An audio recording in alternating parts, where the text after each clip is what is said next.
And welcome back to the shit behind the show, everyone. Before I get started, just want to throw out some gratitude. Thank you to all of you who listen to my journey so I can help you with yours. And hopefully, all of us can fix what we have totally screwed up. Thank you. Because lately, I'm seeing a lot of shit out there on social media, and it is frustrating as hell to see. So, if you're traditional, kind of old school, I guess, like me, you're probably feeling the same thing. This is where I'm going to vent some frustration, ladies and gentlemen. This episode is going to be called Battle of the Sexes. Whew. By the way, this is 5 years. Thank you so much to all of you who have supported me. I started recording with Coulter back in December of 2019, and I will be celebrating my 5-year anniversary on February 14th, 2025. So much gratitude to you all. Thank you, thank you. My platforms are really growing. If you have not yet, please go subscribe to Tan and Blonde on YouTube. There's a reason I can't help it say the shit behind the show. And if you follow me, the shit behind the show on YouTube, please go unsubscribe and follow me, Tan and Blonde. Thank you so much. Also, I'm on Instagram, the shit behind the show, and Facebook, the shit behind the show. TikTok, Tan and Blonde. We'll see how long that lasts, but I'm there. I'm actually very active on TikTok, made a lot of new friends. I've gained a lot of subscribers. It's been a ton of fun. Kind of the goofy one who gets on there and makes friends and makes people laugh. So it's been good. Okay, while I've met many friends on social media, I've networked the hell out of my life.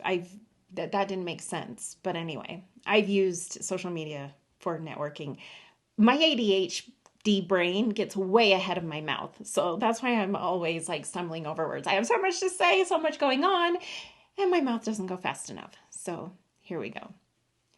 I've had it. I've had it. We are put here to live our lives. We only get one. We all know this. We were created on this earth to be with someone. I don't care what you say or how you feel.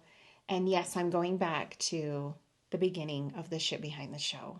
Let's talk about dating, guys. Let's talk about why it's so fucking hard right now. Because it is. It is. We've got Facebook groups where we are battling against one another. Why in the fuck are we doing this, guys? Why? Like, I'm kind of serious with my frustration with this right now. Because there are those of us who actually would like to be with the opposite that we're battling over, right? I can't even say sexes because that sounds like I'm discriminating, but there are those of us who want a partner, who enjoy a partner.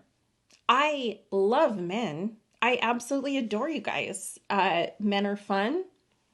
However, lately I've learned I have to be careful with that. Men are fun.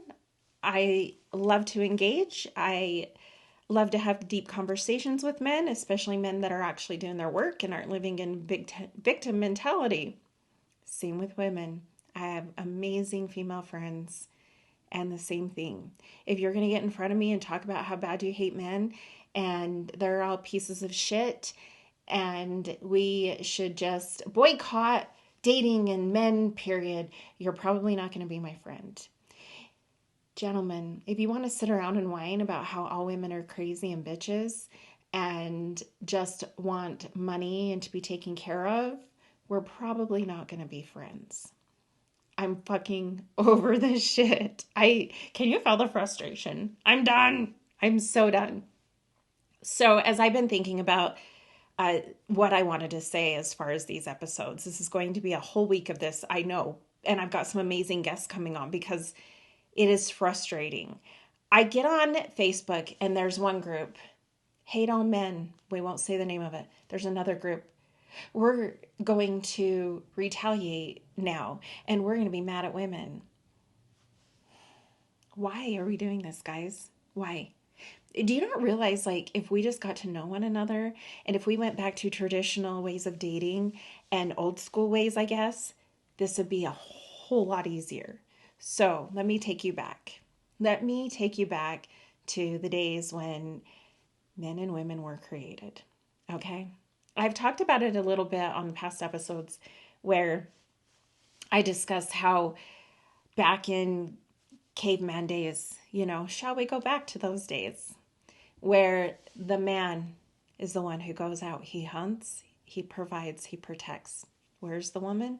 She's home. She's taking care of the home. She's the nurturer, taking care of the children. She's there for him when he gets home. We have totally screwed this dynamic up. I realize the economy sucks and women have to work now. I realize there are men who have to pick up a little bit of the slack at home because they've got wives out working, whatever it may be. I understand it's a little crooked right now. It's a little fucked up. But our thinking is as well. I can't go one day, I won't even say a day, a scroll through my social media.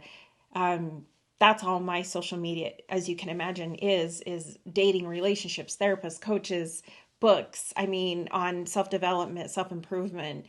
That's the majority of my social media because of my algorithm, because of the podcast and what I'm interested in. And I can't tell you how many times I see posts like this. If he wanted to, he would. She's just a gold digger. She needs to realize that you're a hard worker and you deserve a queen. He needs to realize that you're the prize. Where did all of this shit come from? I realize we've got what I like to call the emotional backpack. We've all been through some shit, right? Especially at my age. Now, even through childhood, as we're learning, again, diving back into self-improvement, we are learning that our attachment styles, our behaviors do stem from our childhood and what I call our childhood core wounds, right? We've all got our insecurities. We all have our triggers. Whether you realize them or even that concept at all is up to you. I know my triggers. I have worked very hard to discover them, and I work very hard to work on my self-regulation, my nervous system, so I don't affect others and add to their emotional backpack. I also work very hard to not let others' triggers and shit be added to my emotional backpack. It isn't easy, but it's a lot of work. One, it's a lot of work because we would rather go around saying everyone else is the problem than look in the mirror and be honest and say, I'm the problem and I need to fix this. We also suffer because we're so focused on this fairy tale that doesn't exist. Hear me again. Disney lies. Hallmark lies. This shit does not exist, guys. When you get on social media and you're seeing pictures of couples, families, and everything's so happy and they're vacationing and everything's so great, don't tell me that you don't know that that's not everyday real life. It may be real life in that moment. I will say I've been in relationships where I knew I was done. This happened recently, and those that know me know what I'm talking about. I knew it was done long before it was done. But were there moments that I was treated very well and I wanted to share those moments? Absolutely. Did I appreciate what treatment I was receiving that day at that time? Absolutely. Did I know that the relationship needed to end soon? Absolutely. I knew there's trouble. I can't continue. It's going to be dangerous. It's becoming abusive. I need to get out. Did I still show gratitude? Yes. Do I care that a lot of you were probably looking at me like, what the fuck is she doing?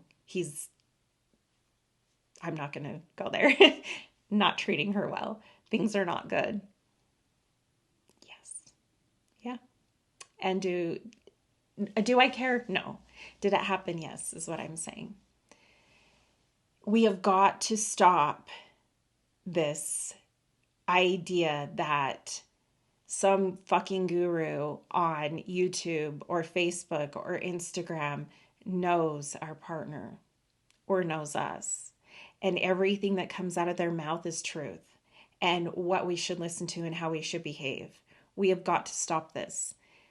I don't know where this idea came from that, yes, I understand the core of this. I understand human behavior, psychology, and that there are certain ways of treating people that are dangerous, are abusive, and we need to run from. I understand this. There are manipulative people out there. I can speak. There are those that are dangerous that use others to get what they want in life. I understand this, but this isn't just dating, guys. This is everyday life. This is business. This is family. This is everyday fucking life. It is not just dating and looking for your person. So why are we so focused on the fact that men and women are so segregated right now and need to be? We have completely severed this idea that we can cohabitate, even that we can be lifelong partners. Does it even exist anymore? I don't think so. Sadly, I don't think so. Why does it not exist, in my opinion? Because we demonize the opposite sex or partner, right? Number one, we are not for everyone. You're not for everyone. I'm not for everyone. Everyone's not for me. Everyone's not for you. That's just fine. Why are we turning our experiences from the past into they're all the same? I had this conversation a couple of days ago, actually, generalizing men and women. And I feel like if a man immediately goes to a place of, oh, you are attacking me, or he feels like he needs to be defensive toward me, I feel like it's generalizing. And same. If I feel like I immediately am thinking, oh, this guy A, B, C, and D is only saying this to get what he wants, I'm generalizing. Why? Because that's my experience from the past. That's just what I've been through. And does it sometimes create a pattern and you keep seeing the same thing? It can. Absolutely. But I've also had conversations with exes where they have, and it's been pretty recent, and I have a great story that ties into all of this actually, and why I decided to do this show, where they have said to me, Christine, I really did care. I did care for you. You didn't believe me. You didn't give me time to show it because you were so worried about how I was acting right now. I was told I was so terrified of the feelings that I had for you. It had been so long and I didn't know how to react. Did they tell me that at the moment? No. Did I care to listen? No. Why? Because I got on Instagram and Instagram said, if he wanted to, he would. If he is behaving A, B, C, or D, then he doesn't care for you. You should just end it now. Is that true sometimes? It is. It absolutely is. Do we have those men that seek women just to get laid? Yeah, we do. Do we have those women that seek men just to pay their bills? Yeah, we do. Are we all those people? No. I can tell you I'm not. I have been on my own and independent for years. And I am very proud to say I haven't had a man pay any of my bills since I had children with a man. I've done it all on my own. I know there are men out there that can say, while I appreciate the sex, we all do, I don't seek women just for that. I would like a partner. There are men out there like that. There are plenty of men that have said to me that was just an added bonus. They really did appreciate me. Did I feel like that in the moment? No. Why? Probably because someone told me, oh, because he's behaving this way and he's not completely just bowing down to you and kissing your feet, he doesn't care for you. We're so wrong. Okay, we're so wrong. And this week, this is what I'm going to be discussing. Stay tuned for the next few episodes. I've really taken this intro way too deep and way too long. But stay tuned as this week I decide to discuss Battle of the Sexes. Thank you, and I'll see you next episode. Love you all. Bye.